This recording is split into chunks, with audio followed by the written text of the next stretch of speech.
WBC कॉन्सन्ट्रेटचा काय main role असतो सांगा.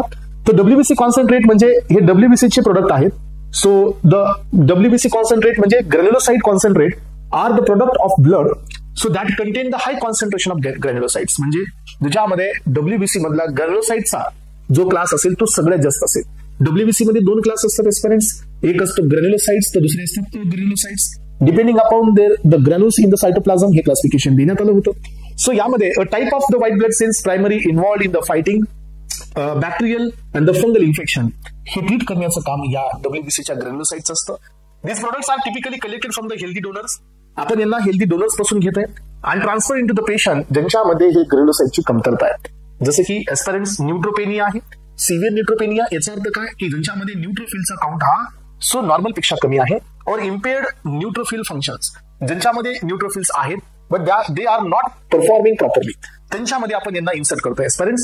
सो हा experience the life threatening infection ज्यांच्या बॉडीमध्ये हे जे डिफेन्सिव्ह मेकॅनिझम आहे ही लॉस झाल्यामुळे infection is become a life threatening म्हणजे इन्फेक्शन हे सिव्हिअर लागेल असेल तर त्या केसेसमध्ये आपण यांना हे ग्रॅन्युलोसाइट कॉन्सन्ट्रेट देत असतो.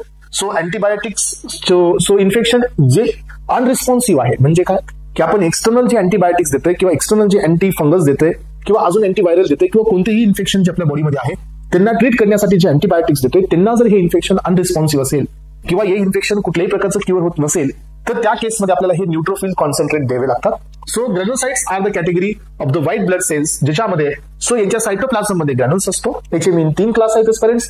न्यूट्रोफिल्स आहेत, देन एसिनोफिल्स आहेत, यांनाच आपण ऍसिडोफिल्स असं म्हणतो, आणि बेसोफिल्स आहेत. तर आपण जे ब्लडच्या मध्ये जे कॉम्पोनेंट्सचा एक पहिला क्लास आपण घेतला होता सो आरबीसी नंतरचा डब्ल्यूबीसी तिथं हे सगळे पॉईंट्स मी एक्सप्लेन केलेले एस्पेरेंट्स. हे मोस्ट अबंडंट असतं, फायटिंग करतं बॅक्टेरिया आणि फंगाय. सो एसिनोफिल्स हे अलर्जिक रिस्पॉन्स देतात. बेसोफिल्स पासून हिस्टामिन, सेरोटोनिन हे रिलीज होत असतात एस्पेरेंट्स, हे आपण पाहिलं होतं. यामध्ये मग आता हा जो तुमचा व्हॉल्यूम पिकअप केला जातो तर टिपिकल व्हॉल्यूम किती असतो ग्रॅन्युलोसाइट्स कॉन्सन्ट्रेटला या ठिकाणी आपल्याला सो एक्सट्रॅक्ट करण्यासाठी तर तो व्हॉल्यूम असतो 200 to 400 ml.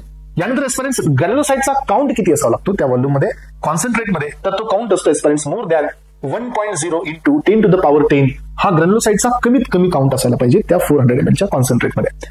यानंतर पहा यांच्यामध्ये तुम्ही सो ऍडिटिव्स कोणते ऍड करू शकता ग्रॅन्युलोसाइट कॉन्सन्ट्रेट बनवत असताना. हायड्रॉक्सी इथाइल स्टार्च हे तुम्ही युज करले एस्पेरेंट्स. So to enhance the granulocyte separation म्हणजे काय की जेणेकरून तुम्हाला ग्रॅन्युलोसाइट्स हे इझिली काय करता येतील सो बनवता येतील.